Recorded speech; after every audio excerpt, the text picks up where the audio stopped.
Hey guys, welcome to Somewhere in the Middle. I'm Nikki. And I'm Angie. Today we are looking at, first of all, sorry for the delay.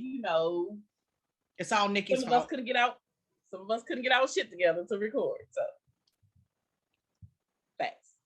So today we are looking at a topic that has been going around recently regarding women exuding an excess of masculine energy, which is thus allowing or disallowing the men to actually be men. What did you know about that? It's funny how it's been coming up in like a lot of social media and stuff. And I think it's always existed, but we didn't really give it a name. We weren't, in recent history, we started talking about toxic masculinity and, and things like that. So like now that it's like the topic of conversation, you can actually kind of quantify it. And so when they actually put names and behaviors to it, it was like, well, that's how I've been fucking up. Oh, I can't curse. That's how I've been messing up all this time. I've been trying to be the man in, these dynamics, and I take that away from him, and therefore it changes the dynamic. So the man is no longer the hunter, he's being the hunted. And, what do prey do when they're being hunted? They run.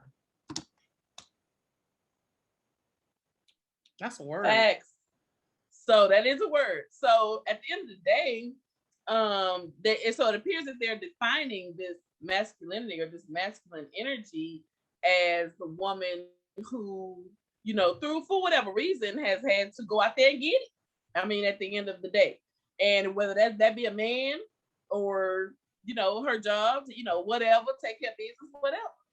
And so, that's the definition that I'm going by, based on what I'm hearing, is basically the idea of women having to or choosing to go out and get what they want as far as a man is concerned. Yeah. So do you feel like that was a natural evolution, or do you feel like that was designed by propaganda? I think it was designed by propaganda. I think a lot of things in our society has caused the breakdown of the family unit. It's caused women to take on more, I hate to say non-traditional, because what is traditional, but to take over roles where they lead the household, where they lead, the conversation. And then I know for me, I started doing things like reaching out to a man first, or talking to a man first, or sending him breakfast, to show my interest. Because I was trying to make myself be known or make myself stand out, and instead of using the natural characteristics that I possess, I was trying to grasp his attention, make him see, oh, me, pick me, kind of thing. And it was the downfall of every situation that I ever was the aggressor in. I agree. I think, and what's crazy about me is I feel like I've gotten more attention I've gotten chased more, I guess, when I take the role of, I couldn't give a fuck less about you or what you talking about. That's because you like when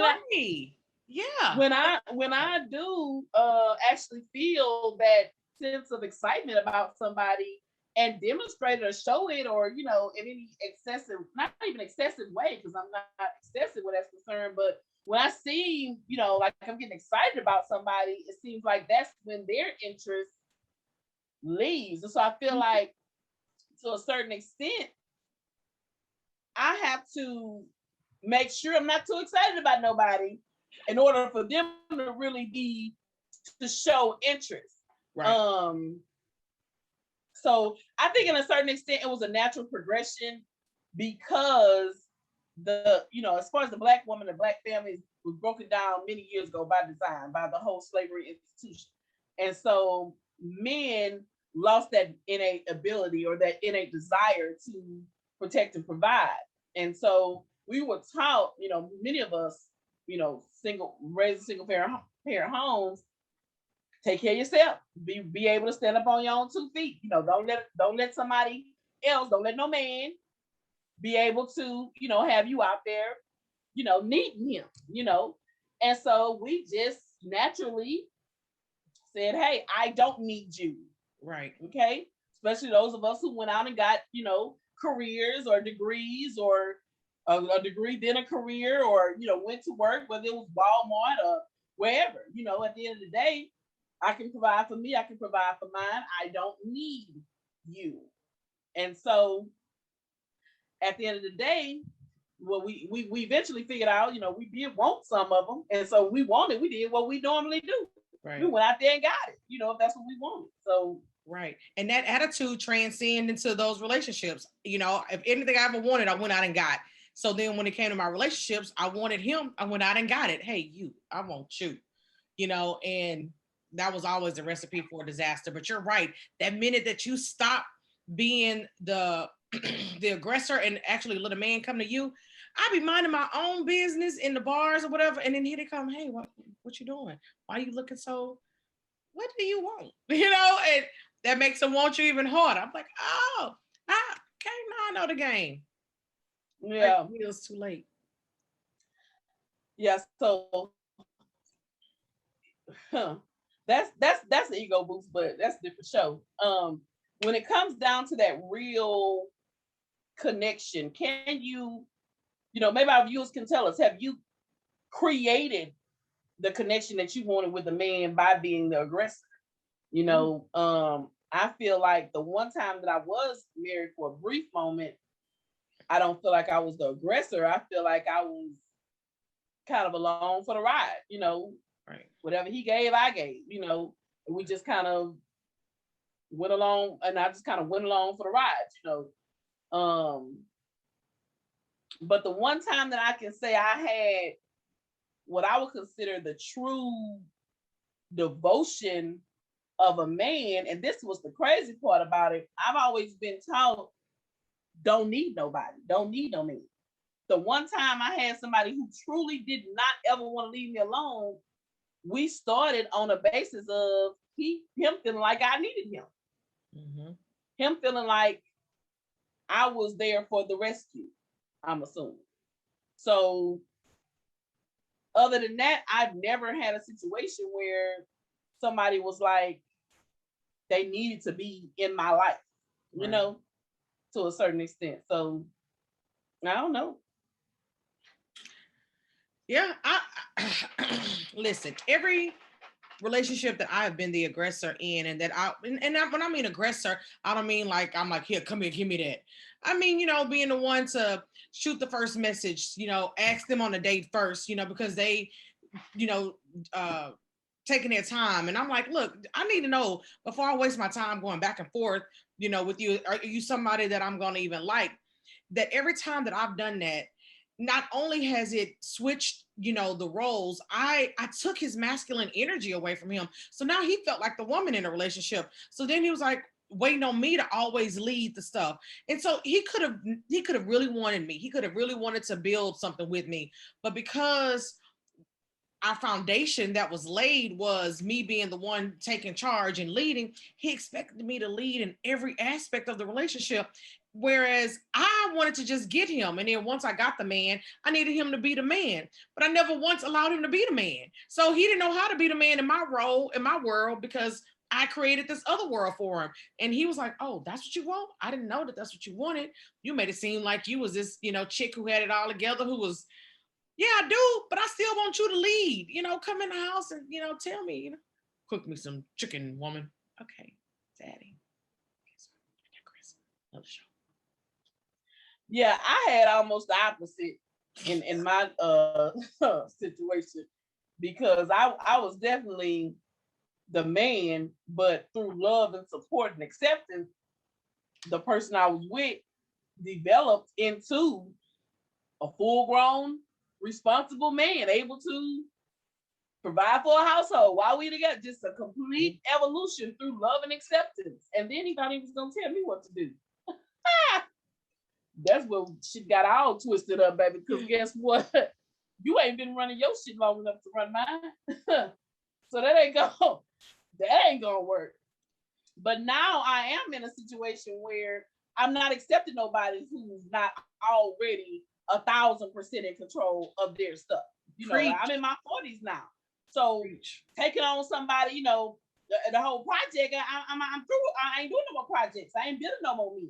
You know, I done built one, a good one, and now he's good for somebody else. And right. And look at God. It's amazing. It's baby. Huh. Right. Yeah. But I don't want no more men who need me to pick up the pieces. Listen. All my super glue gone, my magic wand gone, all that's gone. Right. So now we are forced. Now we are forced to change up how we do things. Right. Now we're kind of forced to say, hey, let me take a step back, and I don't need to fix nobody. Everybody, and it's crazy because everybody I meet now got their own, you know, taking care of their own business. You know, I don't even meet those guys anymore. Maybe because I don't expect to meet them. Maybe because they're just not acceptable for my life anymore. But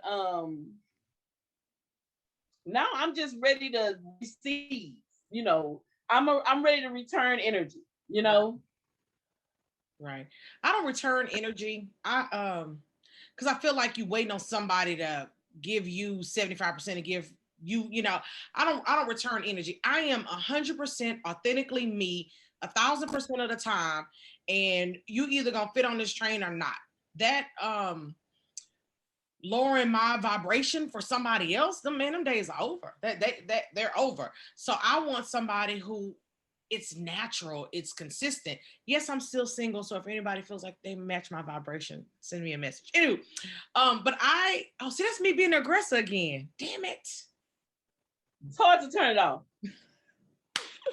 But I'm not matching energy. You know, you're either going to give me what I expect out the gate. Now, even with the online dating, we got to do an update to that show. You not returning text messages, stuff that I block, delete. I'm just not wasting my time hoping somebody going to change. Just like waiting for a train at the airport. It's just not going to happen. Yeah, for me, I'm matching energy in as far as if you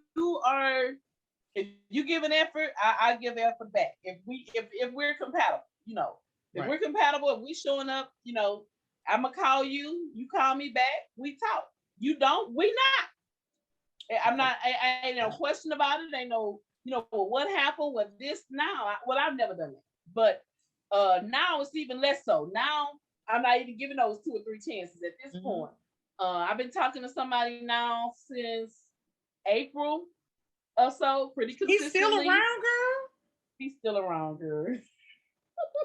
every time I'm like, you know what? But you know, I ain't doing nothing else. So, but I keep discovering more and more things about him, and he's not, you know, I don't know. You know, we'll see. We on the slow train. We just on the slow train. I don't know. But ready to jump off at any point if something else comes through that's, you know, I mean, at the end of the day, it is what it is. But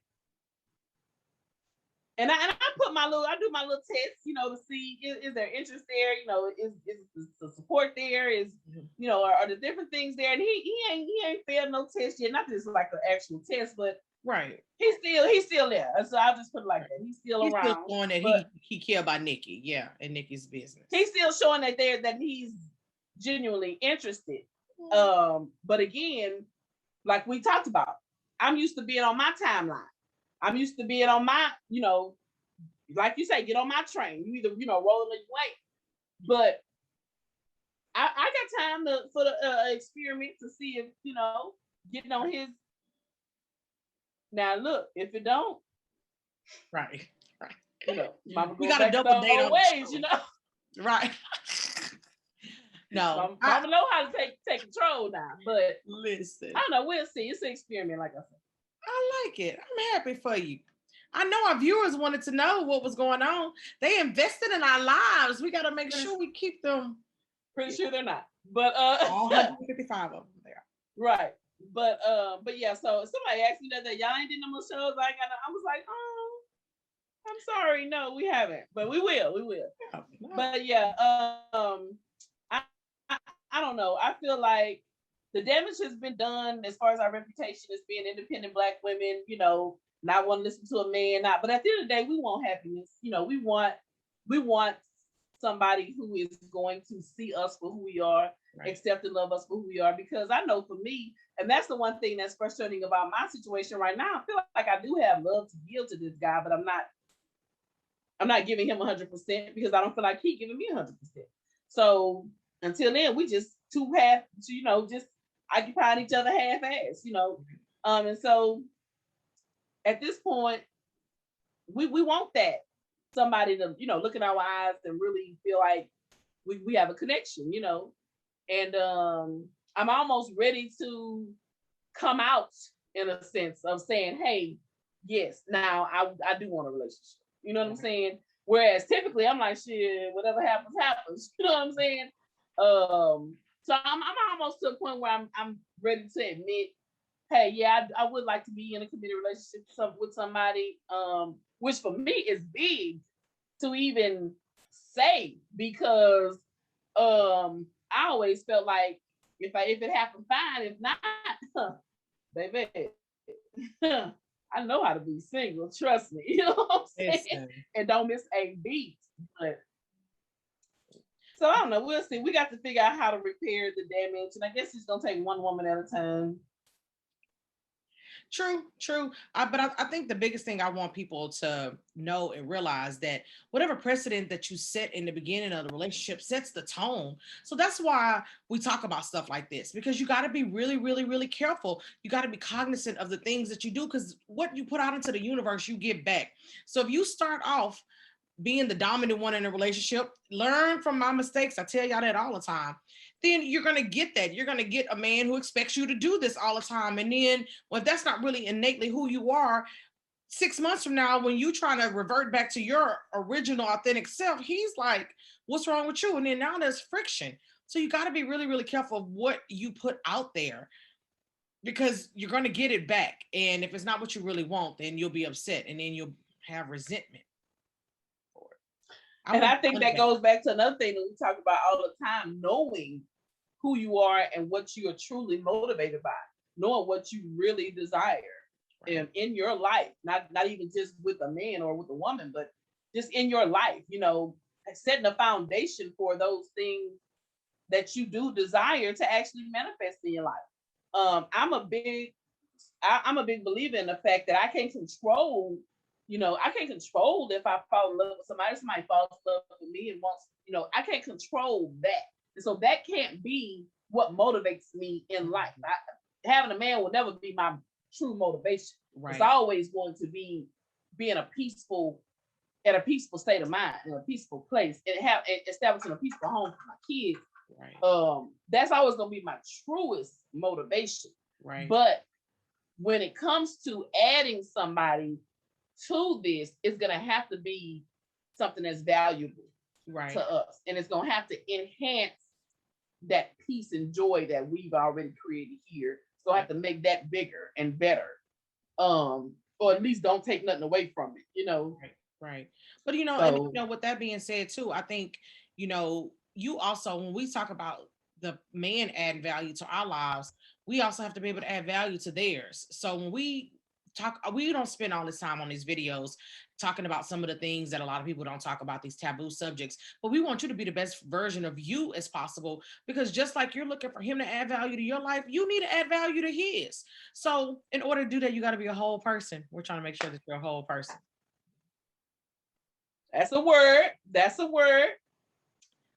it. You can't go into it expecting somebody to fill in your holes. Mm-hmm. Now, I'm not saying that person is not out there. I mean, maybe that's something that I'm missing about the whole situation. Maybe somebody is out there to fill in some holes for me. But I'm gonna try to fill in as many of my own holes as I can, so that I can come to you as a whole person, so that the ways that I need to grow as an individual don't manifest this toxic behavior towards you. As much as possible. Some of it will. I mean, at the end of the day, ain't none of us finished. None of us are going to come to No, you're not finished either. But I want to be a version of myself where I'm not pulling away from your life, right?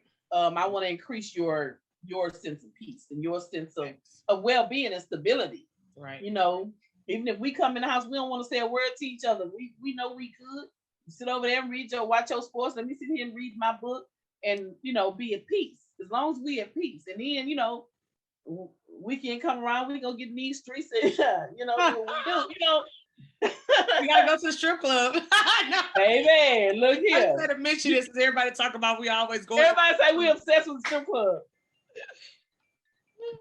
Anyway, but yeah, so you're absolutely right. You don't want to just get somebody that you take and take and take it. You want to give and take. We want to give and take. Mm-hmm. And if you're a man and you're looking for a woman to be a woman, I was watching a pastor. I think he got in Louisiana, but he has a church here in Houston or something. And I don't know his name, but he was saying that a real man, won't let a woman be the man. Basically, he was saying a real man's job is to support a woman being a woman. And I had never considered that idea previously. And it sounds great. I mean, it sounds wonderful. And now I'm not gonna say that if a man came to me and that was his goal, that he wouldn't have to kind of guide me in that, show me how that goes. Because I'm used to, getting it done, Yeah, I mean, but just think about this. I think about, I sent a dude breakfast one time. You know who you are if you're watching. And I would have loved it though if he would have been like, no, let me send you breakfast. I got you. Like if he would have taken that, that energy I tried to take from him and gave it right back to me. No, boo, I got you. You don't have to have me. That would have, Lord Jesus, made probably my entire year. But see, that's what but what's crazy is me and you have had this discussion since we've known each other. I've been telling you the same thing since we've known each other. Sit back. Yeah. Sit back. See what he gonna do. I do now, but I wish I would have did this 20 years ago. I've been telling you this for the last 15 years. Listen. You were not listening. See what they gonna do for you. I know that. He come pick you up. He do this. You could have made me listen to you 20 years ago. It's all your fault. I blame you.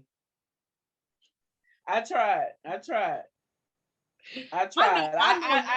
you. I know now, but in the time, I just wanted him to know that I loved him. I still do. I'm just joking. But see, that's that South side. That's that South side of you. You want to win. You want to win. You want to get it, win it. It's you. You above everybody else. No. If you can't see that I'm a winner, I ain't for you. Period. Okay. If you ain't ready to put 2 feet forward to come. But see, that's why y'all Southside boys go to North Side for their women. Don't shoot the messenger. Girl, you gonna have a debate in the comments. First of all, don't shoot the messenger. I'm just saying, and that's why Southside girls go to Louisiana to get their men. No. Look, you better ask somebody. Anyway. Anywho. Well, that's about it for that subject. I think if we all kind of work towards moving towards each other, it's gonna all work out in the end. We're not each other's enemy. If I'm a woman and I pay my own bills, that don't mean I don't need you. It just means that whatever you bring to the table, it got to be more than that. Right. Can't just be a bill pay. It got to be an emotional connection. It got to be some late night talks on the phone and some, caressing. It can't just be a bill because we got that.